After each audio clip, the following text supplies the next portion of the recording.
really, really, really excited, okay, for this leadership um, week or weeks, depending on how things move, because God has really put on my heart to talk about it, and I see God already connecting dots. I was in the store in the last video I did, which I think I was the last leadership video I did. I actually went into the store. My wife and I were at Goodwill, and I saw these books on leadership. I saw two of them, but I ended up picking one. And I said, I already had said previously on the channel that I want to start using books. You know what I mean? As a to complement whatever God has given me, and then I can draw whatever you know is God is showing me in those books, and then have that connect with what I already had to give you. So I was looking at these two books, and I ended up picking one. It looked, I looked into it, open it up, check the contents, check uh, the chapters, and a lot of the chapters tied into what I wanted to share. And quite a bit of it actually went deeper into it went deeper and added things that I wasn't even planning on sharing. So that's what I want to do, and that's what I like about the book is that it's going to really um, help me along, and really in what I want to share. So, I ended up, picking up the book, and my original thought, thought it was written by, a secular writer. I thought, just, because this is the important thing. As men and women of God, you can still take things from people who are not in church, that don't believe in God. You can take things from atheists and be able to use it to help you in life. And so I wanted to bridge that gap. I was actually intentionally looking for a secular writer. My heart's intention was to look for a secular writer because, you know, God can use anybody. He don't just use Christians. Jesus don't just use people that belong to him. He uses everybody, or he makes that available to him, that he can use anybody. He's not as restricted in the people that he uses. People might think, you know. So what I want to do is bridge that gap and show that God can speak through whoever he wants to speak through. And I ended up, getting to know the writer, because before I introduce on the channel, I really want to get to know who the writer is and, read into the book. So I started reading even the first chapter. And then I started watching some other videos, of that person speaking. And, the amazing thing was I had already decided I want to use this book for my series. I definitely want to use this book for my series. So I was so captivated by the writer that I ended up looking him up and watching some of his videos, his interviews and things like that. And lo and behold, he's actually a believer, and it was amazing, because by the Spirit, I saw that book in the store and I said, you know what, I want to use this book, and God actually pick up a book where the author is a New York Times bestseller, Wall Street Journal, a lot of prominent magazines and newspapers have credited this guy with being one of the foremost, if not the foremost, speaker on leadership. So this isn't just, just some guy that just came out with a nice book and, that was it. No, this guy is someone that companies bring in. His name is synonymous with leadership. Where you're talking about church or the secular world, his name is a name that people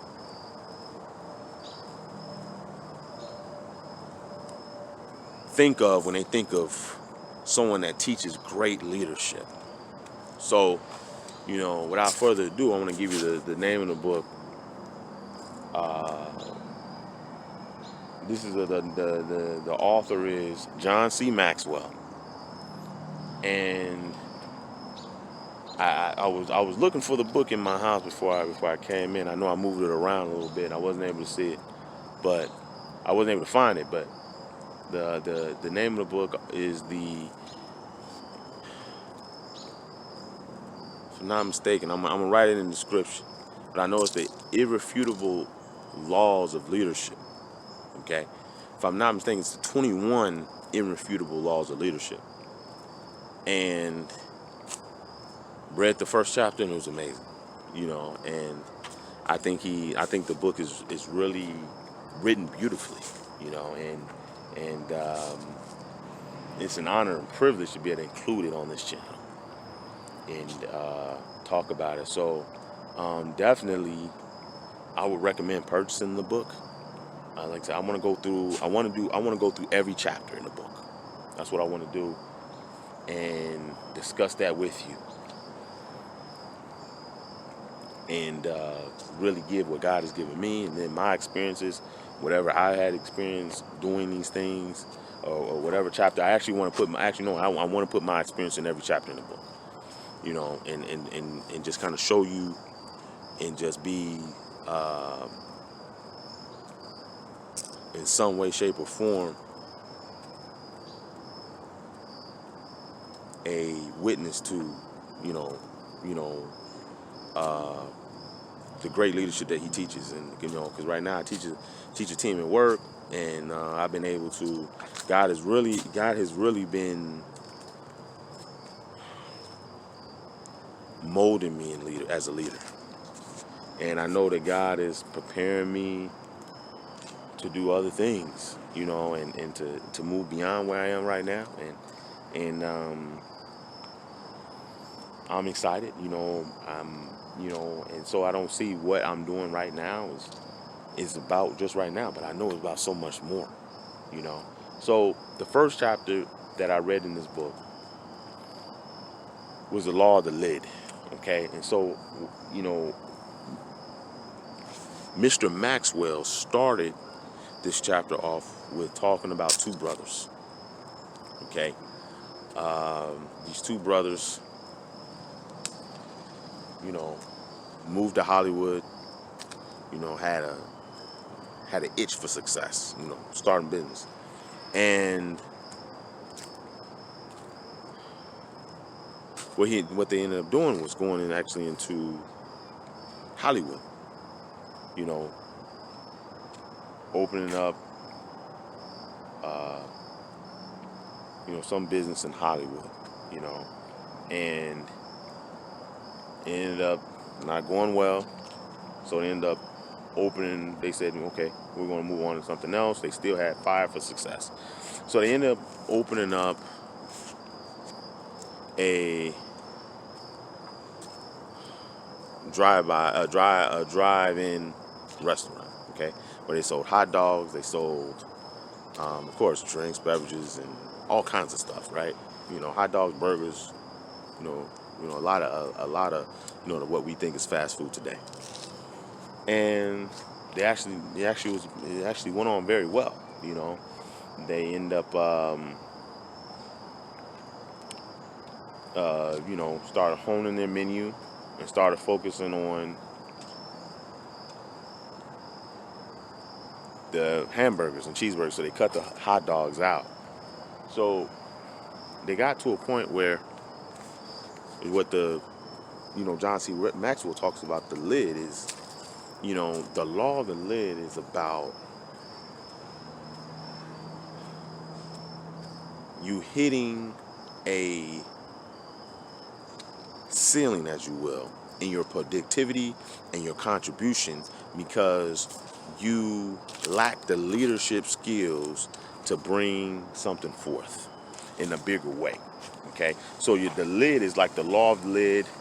Think of it as a limitation. It's a law of limitation. Okay, so the brothers had managed this business very well. Okay, managed it very well. You know, definitely made money, and unfortunately, they hit this lid.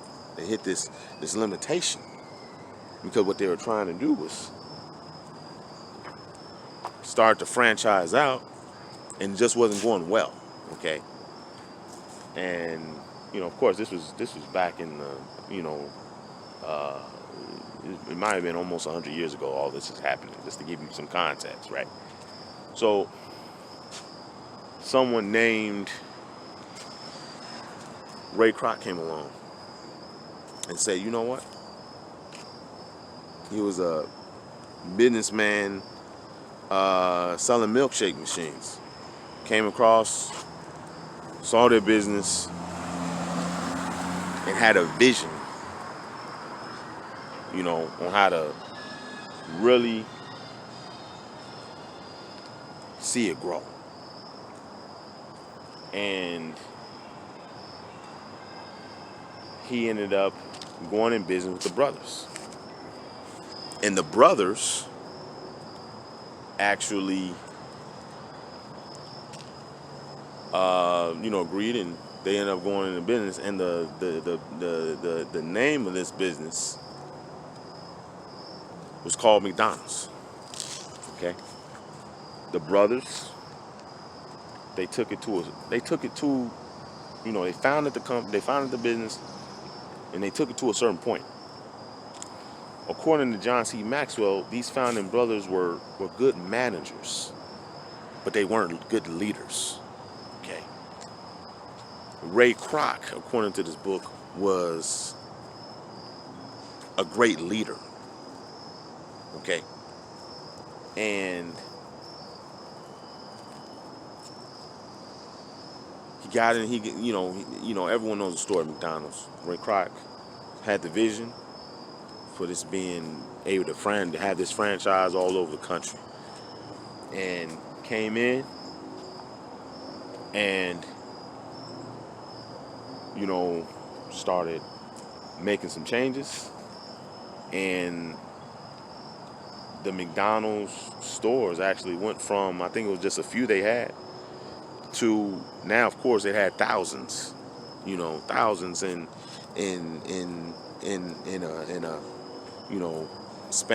a span of probably some decades, So Ray Kroc, one of the things that John C. Maxwell talked about, Ray Kroc invested in good leaders, good managers. Sometimes he took no salary himself for a while, just so that he can hire good people.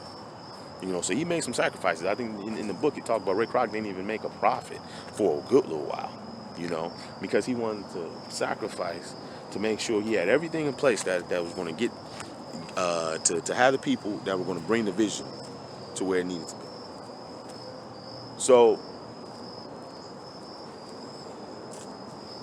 the book, the author talks about how, see, the founding brothers had a vision. Had a business, and only took it so far. They only took it to a certain point. The lid, it was a low lid compared to what was possible for McDonald's. And Ray Kroc had his leadership skills exceeded theirs, and so therefore Ray Kroc's lid was much higher. So what John C. Maxwell is talking about is sometimes with leadership that's subpar, a vision can only go so far. And so many times, no matter how hard of a worker you are, if you're unable to lead, the vision will only go so far because it has limited leadership. He was talking about somebody in his book that is who buys businesses, struggling businesses. And John C. Maxwell said it's two things that when this company buys businesses, to improve upon them. There's two things this company always do. They fire the leader and retrain the employees on customer service. And John C. Maxwell had, asked this writer, do you always fire the leader? And the businessman that was doing this said, yes, we always do. He said if a company is struggling, the leader's always to blame, always. He said a company is struggling largely because poor leadership. So,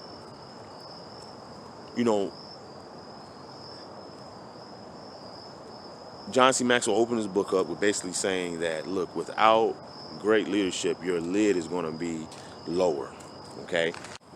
For us to improve our leadership, because many times I know some people think that, man, maybe if I can just work hard enough, it'd make up for my leadership. And he's saying that no, that your hard work can only go so far, that if that's all you're depending on, then you're going to work yourself to death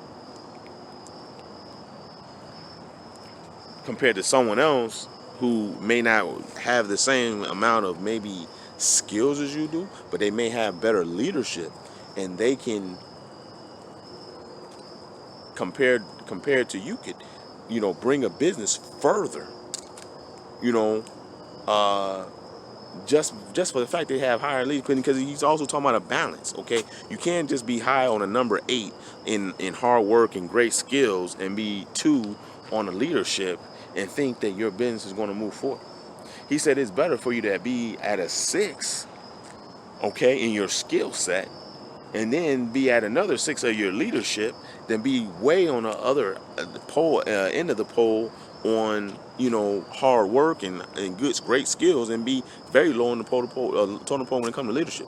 And I see that, and even in what I'm doing, at Power Stop, I noticed that, when I first started out, and I didn't really have a lot of experience leading people, and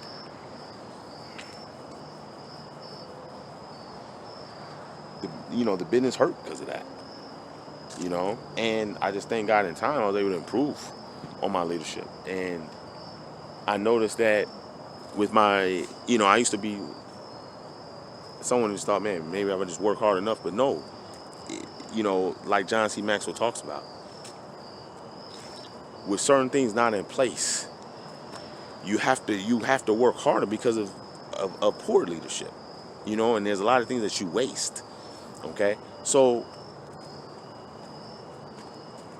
leadership is very important. I'm happy that God had to have us working on this and really speaking about this, because I believe that there's so many things that we can improve on, and not just leading the people, but just leading yourself in your own life. That if you were to just apply some of the things that John C. Maxwell talks about in this book, apply some of the things that I know that God has given me personally, okay, that you can go further without having to put in the amount of hard work that you may think that you need to put in. So that's what it is right now. I know this video is mixed in, with me talking about reflection and things like that, but that's what you can expect moving forward. I want to say I'm just gave a brief overview over this chapter, Law of the Lid, and want to just talk about the author. So yeah, that's what we can expect on the next videos. Talking about the leadership and using this book in conjunction with it. So, stay tuned. We're going to be, I'm going to be, I'm back, took a little time off, but I'm back, and, we're going to start getting down to business. Feel free, start a discussion in the comments. I want to answer as many as I possibly can, and thank you for everyone that's watching. You know, believe me, you're in store for something big going on in this channel. You want to be a part of it. Okay, so thank you for all that's watching. And definitely, I'm always here. If you want to, send a message, to the channel personally, or however you want to do it. I'm eager to answer any questions that you may have. So, moving forward, like I said, we're going to be making some changes. I think they're going to be great changes. I think it's going to improve the quality of the content, and I'm happy to move forward and get to work implementing them. Okay, so thank you everybody. Thank you all for all the likes, all the subscribers. Thank you very much. Thank you for the views. Really appreciate it. Thanks for the encouragement. And we want to continue to, move forward and how God is leading. And I look forward to, just getting back with you all. I've been missing it, but, just had to really, just take time for reflection, make sure I'm delivering good content. And I believe and I'm very confident that I'm going to be doing that in the future. All right, you all take care.